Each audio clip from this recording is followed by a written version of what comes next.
Welcome, everyone. Hello. I Hello, am hello. so glad. Yes, welcome, everyone. Meet Cheryl Lynn Gramp. Thank you. Thank you for having me. Thank you so much for being here. And thank you, everyone else, for finding this space. Today, I want to share a conversation with someone that I deeply respect in this field, my mentor and teacher of mediumship, Cheryl Lynn Gramp. So please give her a warm welcome. Thank you. And so And the happy. respect is mutual. Thank you for that. Thank you. I'm a little excited. This means a lot to me. So thanks for being here with us. It's an honor. And seeing as how seasoned practitioners stay grounded and hang on, I'm getting rid of pop-up box there. Seasoned practitioners stay grounded, hence ethical and human. It's something I find incredibly valuable. And I know it matters to many of you too. So that's kind of the vibe of, what we're getting at today.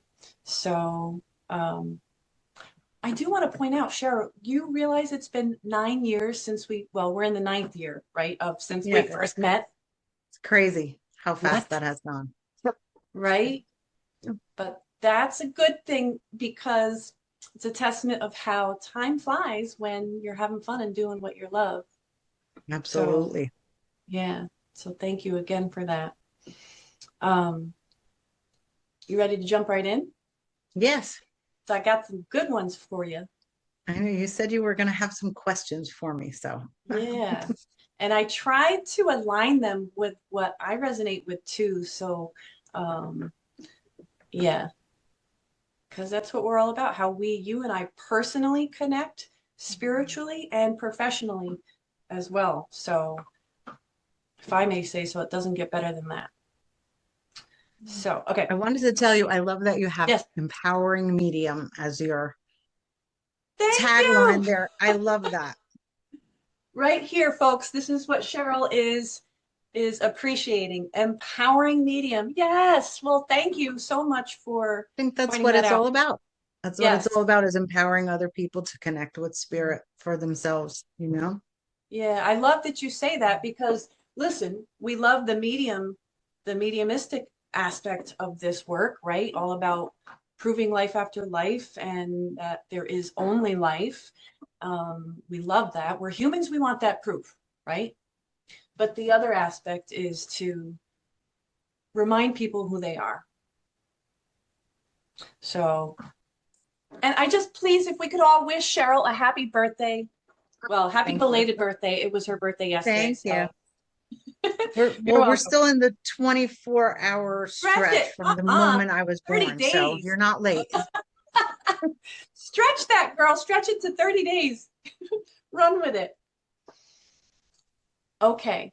So, do you remember a time when you doubted your connection? Yes. Okay. It's never for long, but I have ups and downs all the time. Like even now, I'll Hmm. have one week where I have, like lots of bullseye information coming through from spirit, and I've got a list of pieces of information and I'm checking them off and I'm like, oh my God, this is so magical. And then sometimes I'll have a session that for whatever reason I don't connect as well. And I will doubt myself. I don't doubt that the connection is real. I don't doubt that, we live on and that spirit communicates because I've had too much evidence of it. But Right.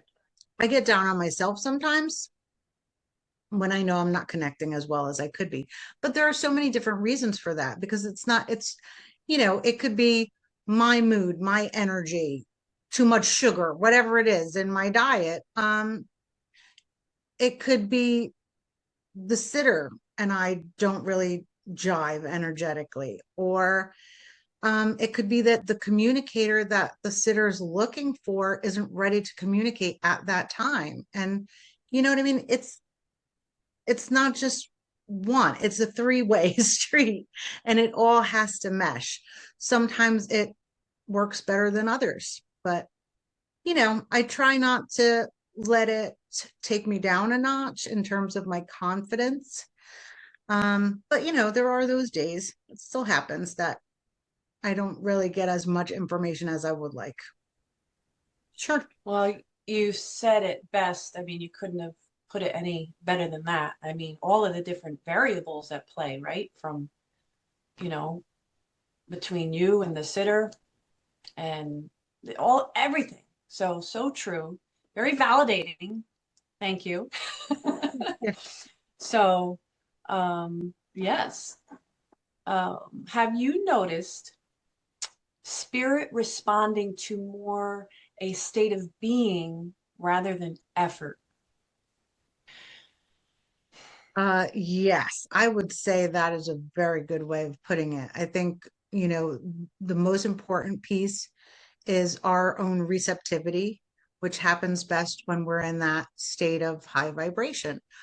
For me, everything from, emotions, mood, things going on in my life, diet, whatever, how much I've exercised and all that, you have to tune your instrument, right? And Right. Ooh, I'm I not love that. always 100% at tuning my instrument. So, Yes. you know what I mean? But yeah, when you can have that regular connection with spirit and you know how to kind of click into that mindset Hmm. and into that receptive state, Right. you know, most of the time it works rather well. And, as long as we're willing to receive and we're offering ourselves in service of spirit, they work with us. Whether we've had an extra piece of cake or not, they can usually get their message across one way or another. Yeah. Again, beautiful. And I love that playful approach with the analogy of tuning your instrument. I might use that because it's just so beautiful and so true. I mean, just beautiful. Um, and I agree. It's kind of like allowing versus trying, right? Yes. So thank you again. Very validating. Folks, by the end of this, you're really going to see, if you don't already, why and how Cheryl and I really do resonate together in many ways, not just through mediumship, um, supporting how much I deeply respect and trust her. So, okay, what Absolutely. boundaries? You can see how these are kind of tied in, right? So, next one being, what boundaries have been essential for you to stay well in this work? Well, there's a good question. So I think you have to have boundaries with your clients and human beings, and then you also have to have boundaries with spirit. So one of the first boundaries that I set when I first started learning mediumship and sitting in a circle with my mentor Lee was I said to spirit when I realized that this is real, and I can connect and the spirit world really does exist and they really do communicate. First thing I said was I came home and I said, okay, listen, I don't want anybody waking me up at 3 o'clock in the morning.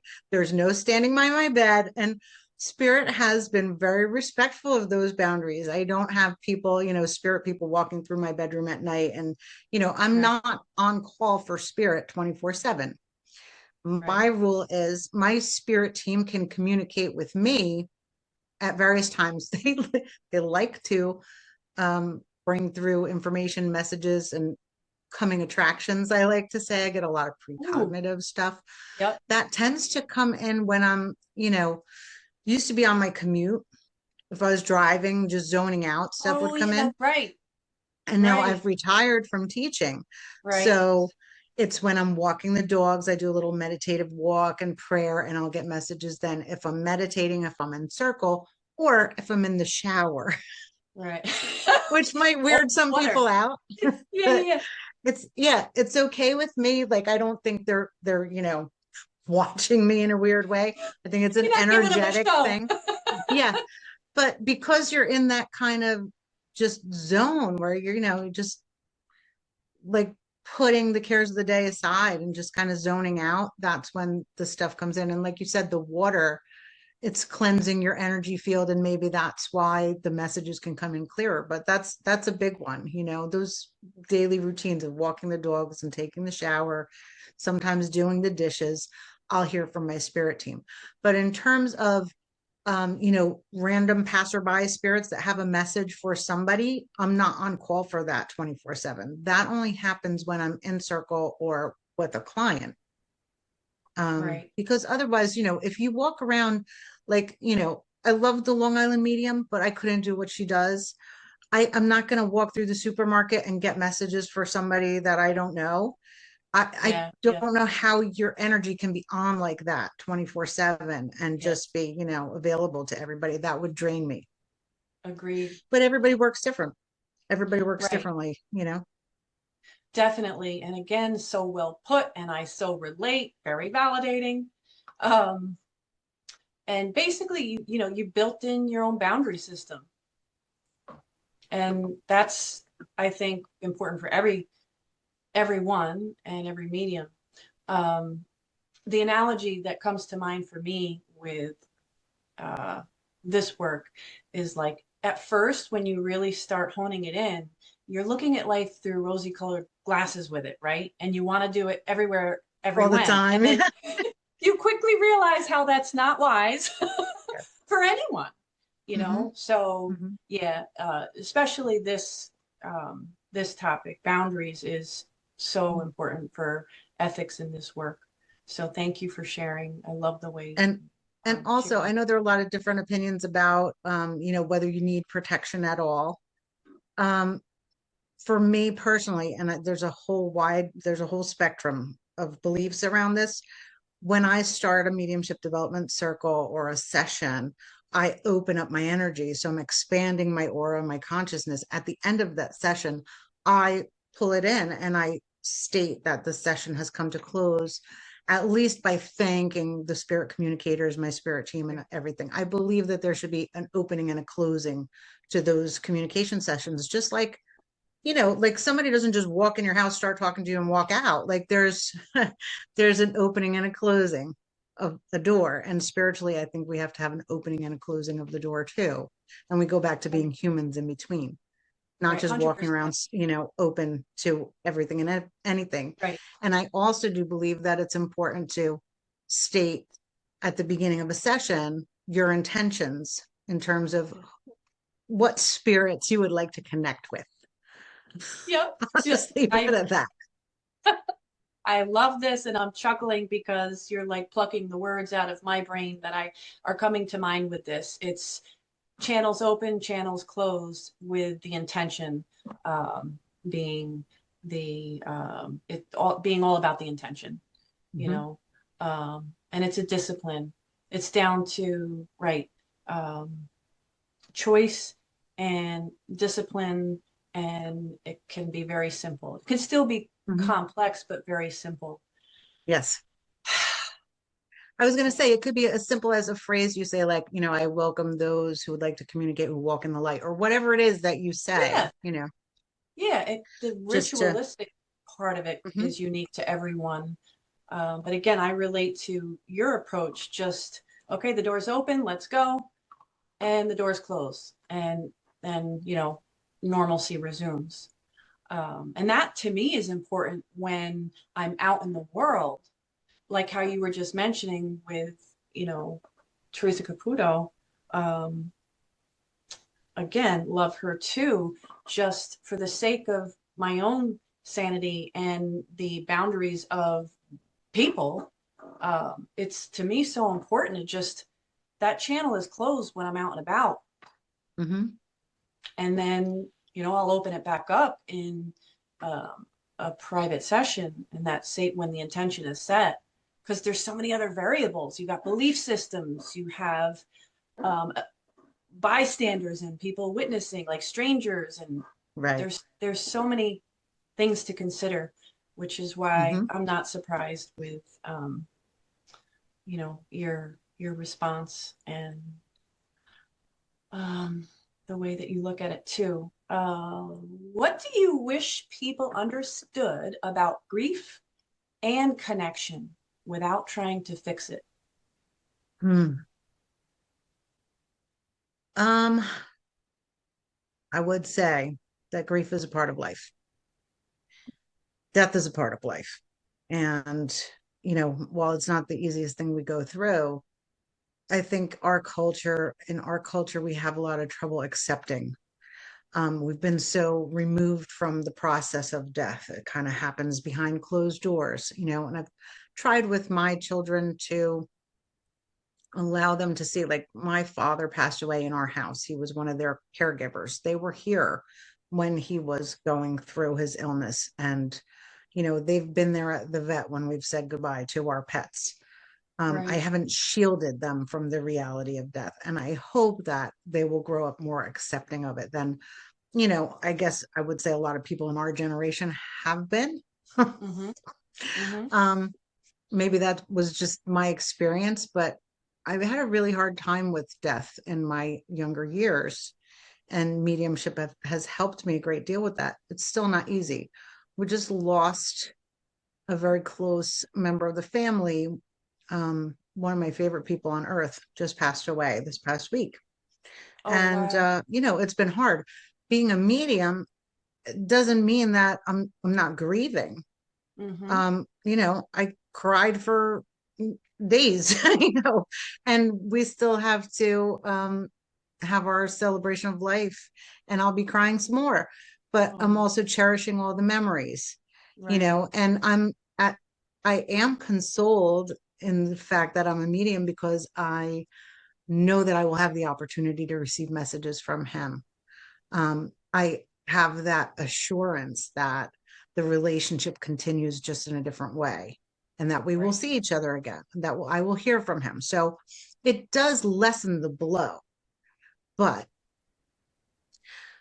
when you first mentioned the word grief, I go back to the first really hard experience that I had with death, which actually was my cat back in 2003 before I studied mediumship.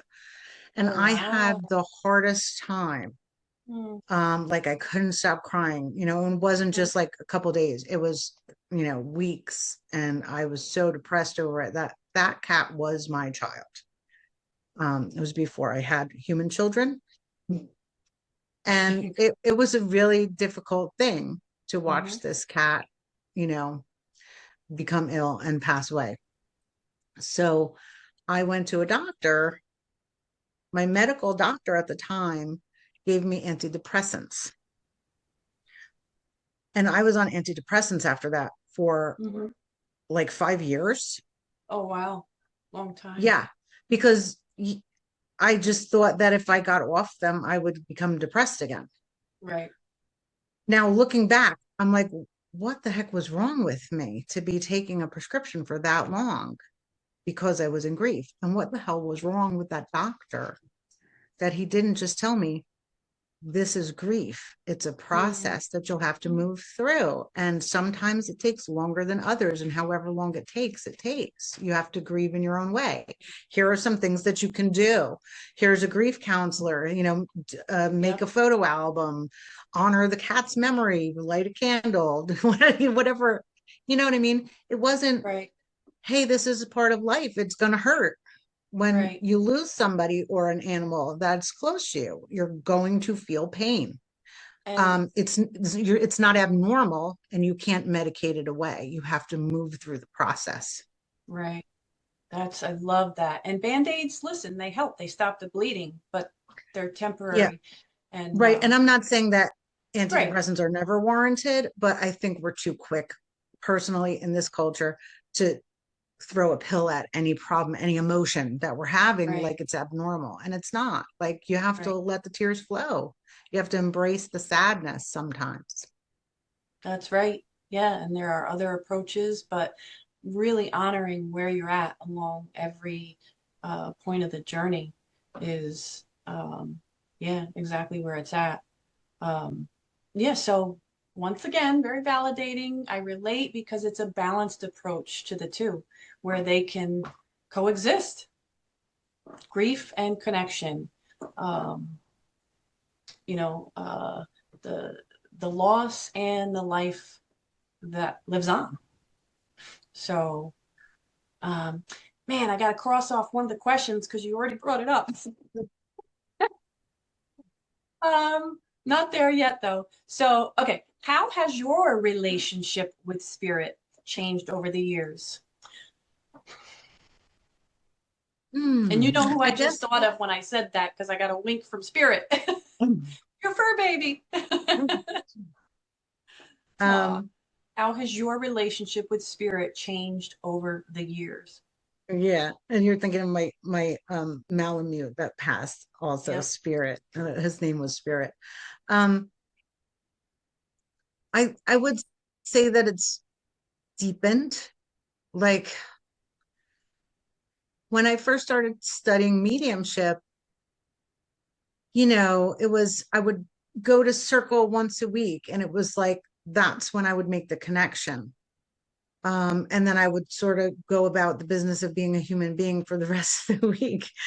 And it's become so like, intrinsic to my life now, where I'm just aware of spirit all the time, not channeling, not doing mediumship, but just aware of myself as a spiritual being here in the physical world 24/7. Love Does that it. make sense? Oh, 100%. I'm not bobblehead for nothing here because, yeah, I mean, it becomes a part of you, but a part that you know how to harness with love. Um, you know, yeah, you become one with spirit when you realize that it's who we are. So love that. Love that. Mhm. Is That's my anybody favorite. surprised? My favorite quote is Pierre Teilhard de Chardin. He said, "We're not human beings having a spiritual experience. We're spiritual beings having a human experience." Well, first of all, it's one of my favorites too. So there we go. But I love it better in French. Mhm. Just French just flows. I got to tell you, I was talking to my sister again before we signed on and excited about today and you and all of that. And I mentioned how you were a retired French teacher. And she knows, my sister knows how I love French too. Um, and I told her how every once in a while, from the beginning of our connection to now, every once in a while I squeak in very butchered French. And I said to my sister, I'm like, I don't know, and I wouldn't blame her if she twitched or rolled her eyes or something else. I just love that you're trying to speak French. Oh, I always loved when, people would make an effort to communicate in any yay. language, but French was always my favorite. And like, Uh, how synchronistic is it that, one yeah. of my first students in the How to Speak Spirit program is Shaine Amour. Your middle name is Love. Like, like, of course it is. Yes. Yes. Yeah. Je me souviens. Did I say that right? Yes, I I think. remember. Um, Hmm. and it's not to make this go off too off tangent with French, but it's a big part of us in unique ways. You and one of your callings in life. Um, and I'm not a lick of French, but two family members on both sides of my on both sides, mom's and dad's sides, were French professors themselves, and none of us are French. Um, so yeah, one of these days I'm gonna nail it. I'm gonna finish it, master it, and then we're gonna do this. And hopefully you'll give me an A. You know what? I want to learn Italian now. I had dabbled in it. I took four different languages in high school, and a couple in college, but I was never fluent in Italian, and that's the biggest piece of me genetically in terms of my Wow. heritage. My mom's side is all Italian, and I haven't been to Italy yet, so that's next on my list. Are you not much French either, or is that your dad's side? Just un petit peu, just Un a petit little peu. bit. Un petit peu. Yep. Yeah. Mhm. I Interesting. I actually went to I took my son on a Rhine River trip, and we went Uh-huh. to Alsace in France, which is where some of my ancestors used to live. Oh, Alsace-Lorraine. wow. We went between Germany and France, changed hands a few Right. times. And it was really cool just, being in that, to what I consider sacred ground, Yeah. for me and for my heritage. And also Yeah. one of the people in spirit that I really look up to, Right. um, actually we went to the cathedral where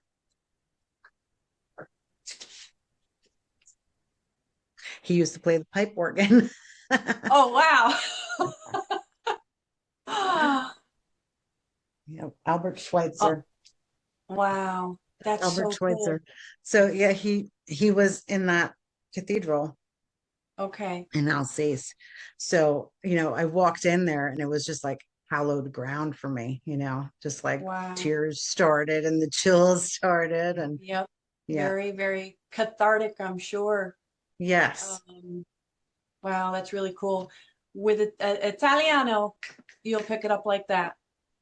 And also we went to Rouen, which is where one of my other favorite spirit people, Joan of Arc, we Yes. went to see where she was burned at the stake. That Yep. You're, is, yeah. and the Church of Saint Joan of Arc. Of course, they Now, have, all over France statues to her, including in Notre Dame Cathedral. hmm So, you know, now, no doubt, I'm sure with Joan of Arc, it was profound, obviously, but did you feel various emotions when, you know, walking around or, yeah, hmm yeah, understatement, right? yes, Yeah.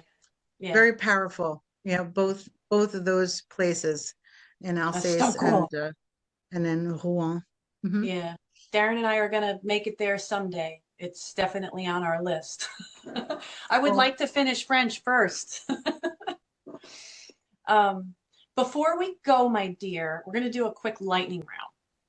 Okay? okay, So I got a few for you, and then I'm gonna mix it up a little bit. So just yes or no. So these are like lightning, okay? And yes or no only. Do you still grieve your? Oh, this is the one you already answered.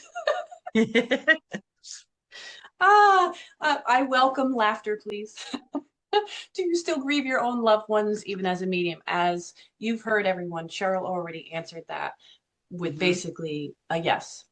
yes, and I still miss their physical presence. Yep. I still miss my dad. There are times I still get tears in my eyes thinking about my dad, but Yeah. I feel Yep. like I'm blessed that the blow is softened. If I Yes. if I didn't have this connection as a medium, if I hadn't had all these magical experiences where, other Right. mediums have brought through pieces of information that I was absolutely 100% sure they were talking to my loved one in spirit. And even more importantly for me, the times that I've been able to do that for somebody else. Like I've heard something and they were able to validate it. And I'm like, wow, this stuff is real. So many Yeah. of those, hundreds of those Yeah. experiences through the years.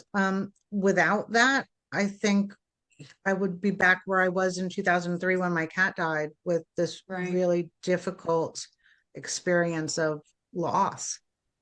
Um, I don't know anything that softens the blow of death more than mediumship. I think, it's an honor to be able to do this work and to be able to alleviate the pain of grief and the fear of loss and the fear of death. Right. Right. Once again, I agree. And one of the Yep. things, I always focused on the teaching aspect. It was always like, you're the empowering medium, and I love that about you. I wanted to empower other people to be able to connect with spirit, because for me, I think it helped me to have the experience of doing mediumship more so than if I had just gone to a medium. I think I always would have doubted, well, maybe it was just a lucky guess or whatever. You know how you talk yourself out of Oh things. yeah. But Yep. having had the experience of sitting in a circle, going to a mediumship class and learning to do it myself and having pieces of information come in that I know, I know I couldn't have guessed that.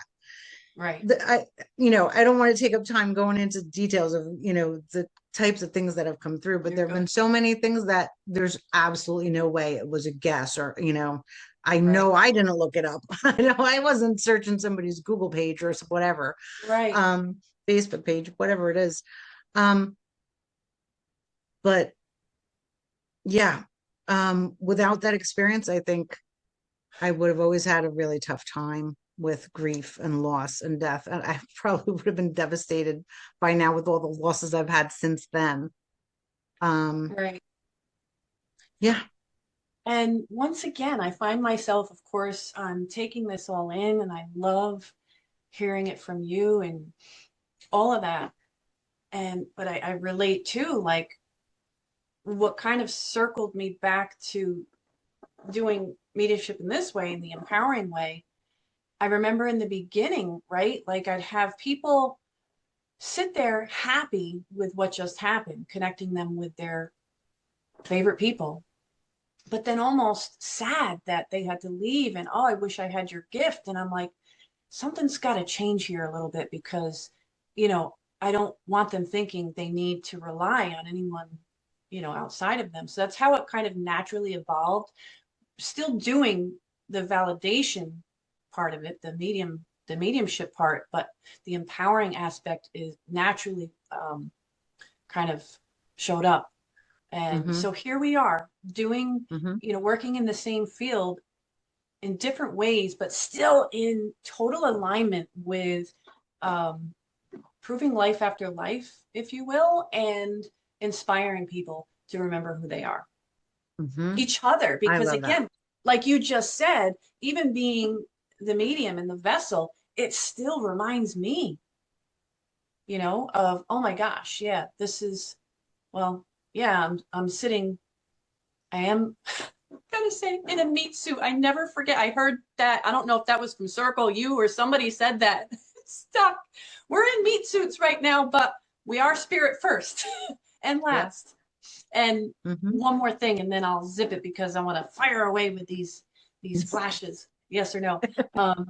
I myself years ago, way before we met, I went to a medium and she was connecting me with my people, and she was just as excited as me. And I remember thinking, okay, awesome, but isn't this just like another day in the office for her?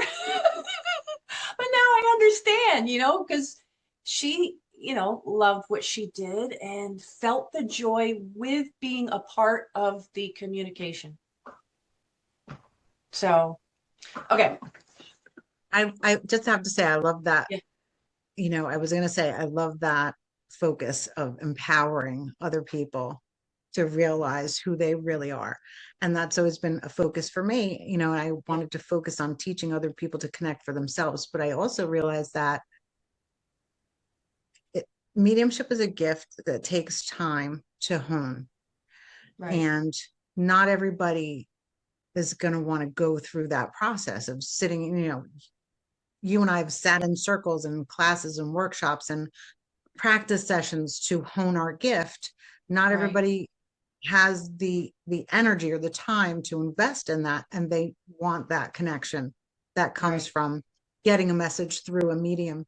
So it's important to be able to be the medium and pass on those messages as well, but the way that you do it, empowering them to know who they really are and that they are spirit, and not that they have to go through a medium, but that they can connect for themselves, is just so important.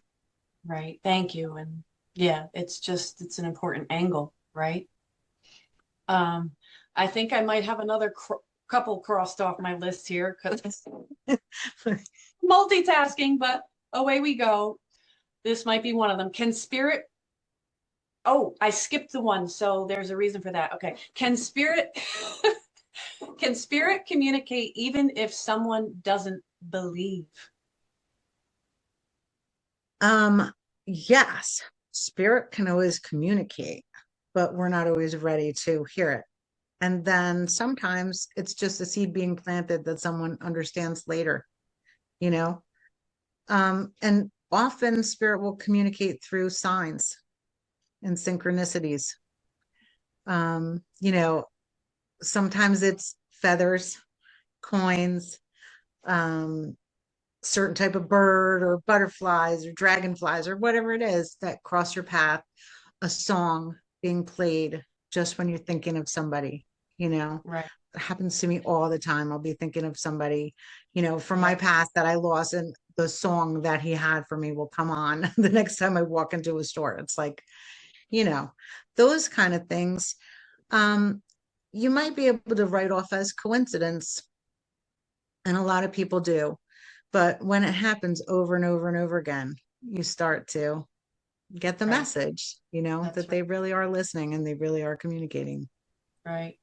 Um, very true. Do loved ones ever come through with humor or sarcasm? Oh, yeah, As she laughs. absolutely. Yep. Um, is mediumship okay? Pay attention here. So I don't want to call it a trick question, um, but it's definitely interpretive. Is mediumship something you're born with and develop? So, is it something you're Yes. born with and yes? Yes, and yes. See, We're folks, all born you with can't it. be tricked. So the debate is usually, you know, are you born with it? Or, you know, some people are born mediums and then there's all the rest of us riffraff who can't. No, I believe that we all have the ability to connect. And Right, just like with, you know, like talent with a musical instrument, if you choose to pick up the instrument and go to a lesson and practice, you're going to get better at it. Some people have a natural affinity. Some people have, you know, musicians in the family and they're around it all the time and they just seem to, you know, pick it up very easily. And I think it's the same way with mediumship.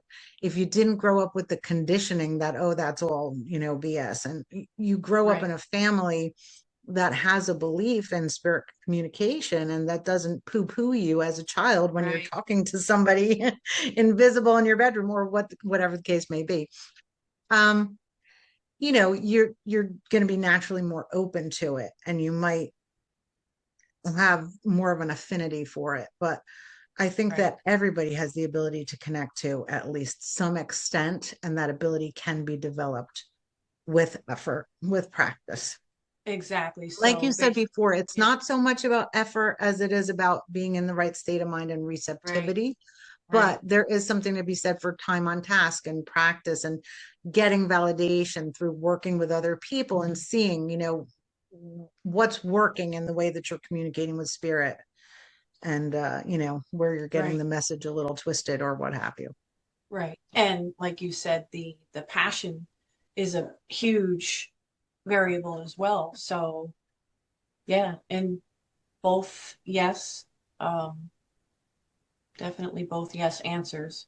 But it's as unique as there are humans on the planet. You know, it's just all depending on, you know, point of view. Mhm. So good job there, girl. Go like this. Okay. Um, we already answered the next one. So here's what I'm going to do, and then we're going to wrap it up. Because I have a few more. Pick a number between 7 and 13. 7 and 13, pick a number. And then, 8. okay. Does spirit respect boundaries and free will? Well, we kind of Yes. already answered that. Yes. So pick another number between 9 and 13. 12. Okay. Does spirit communicate differently with each medium? Absolutely. And Yes. each medium has, you know, we all have different abilities. Like the psychic senses, clairvoyance, clairaudience, claircognizance, etc. And you have clairsent, people have different terms for them, Right. like clairalliance or clairambience or clairgustance. People might call them different things, but basically, just like we have our five senses in the physical Right. world, we have corresponding senses on a spiritual level. We call them the clairs. I know you know this. I'm just explaining for anybody who might be listening who doesn't. No, please Um, do. so usually we'll have one or two senses that are stronger, and we can develop the others with practice. Right. That's been in my experience anyway. Um, so each medium is going to have a different kind of combination of, Yes. sights and sounds and messages and knowings and whatever it is, and how they get their messages and how their messages come across. Um, some people are really good at like um, taking on the posture of somebody in spirit, or feeling the way that they used to walk or how they used to take up space, or Right. some people will hear the accent that somebody spoke with very Right. clearly, and these are all things that we can work on developing. We can ask our spirit team to help us develop our sense of clairaudience, etc., so that we can hear names more clearly and so on. And it comes in better with practice. But I think every medium sort of has their own combination and a particular way of working with spirit. Some people are really good at feeling the personality of the spirit person, and some people get a really clear image or a little video clip in their head that they can describe Right. well, and so on. So Right. every medium works a little bit differently. That's very true. So, and very well put.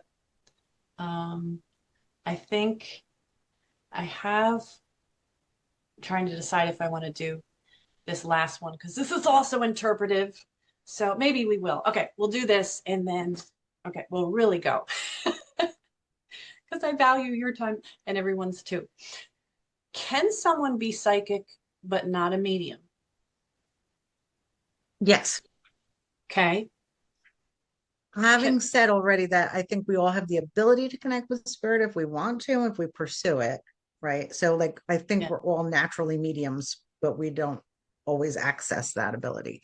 Um, it's often said that all mediums are psychic, but not all psychics are mediums, because there are people who just work on a psychic level and they're picking up, still using those psychic senses that I just right, described. They still, use their sense of clairvoyance, clairaudience, right, claircognizance, etc. And they may be picking up stuff in your energetic field, right, or even working telepathically. And that goes for animals as well, by the way.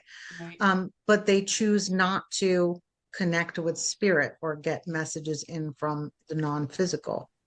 So to me, I feel a difference if I'm working on a psychic level or a mediumistic level in how the information is coming in. It Yes, almost feels like it's coming at me from a different angle. yes, I've had yes. people join my mediumship development circle that were already working as psychics, Right, but hadn't been doing mediumship. And then they pulled in the mediumship piece and found it right, very easy to connect and work that way. So right. Well, you automatically flipped that question because the next part was going to be, can someone be a medium, not a psychic? So you already answered that. Yes. I mean, no, no to that. But again, you put it very beautifully that well, it's naturally within. Go let ahead. me add to that, since you're Yeah. asking specifically if people can be mediums without being psychic.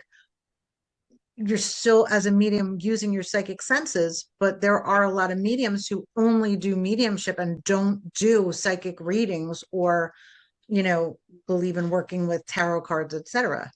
That's You good know what I mean? clarification because yeah, that's within the context. Yeah, there's different and contexts. and Yes. they will refrain from picking up stuff in your aura, and Right. choose to only work with what those in the Right. non-physical are giving them as messages. Right. So But that's a yeah. choice. Yeah. Because they Yes. are working with their psychic senses. Right. Um, yes, thank you for clarifying that because yeah, and this is all it's all how you put it, how you look at it. But when you boil it all down, simply put, we're all spirit, right? So it's our birthright to speak spirit, but bum. So Yes. we're going to finish there on that note, everyone. So thank you so much for sharing this space with us today. This conversation is for learning, reflection, and grounding. My private readings are still how I serve each of you personally. If you felt steadied or reassured listening to this, that's why I wanted to share it. But I'm going to share Cheryl's information below for anyone curious about learning mediumship. I'm deeply grateful for her guidance, and I believe in giving credit where it's due. So please, Cheryl, one more time, share what you do and where folks can find you. Currently, I have a mediumship development circle. We meet every Monday. If you're interested, you can contact me at lightworkersintraining.com, and you can put that in the description below if you like. Um, I also do intuitive development. We have a program called Lightworkers in Training, and I also have Mediumship 101 online. Um, yeah, that's my focus now, is helping people to connect with spirit for themselves. Wonderful, wonderful. Thank you so much, Cheryl, for This everything has and been all so your much fun. Thank you. It's been an honor. yay! And one Mm. more time, everybody. Bon anniversaire! Happy birthday to Cheryl. Merci. All right. Well, you go stretch out, keep celebrating your day, and we'll chat soon. And thank you again, Cheryl. So everybody else, thank you Thank you for so sitting with much. us. And from our heart to yours, bye for now. Thank you.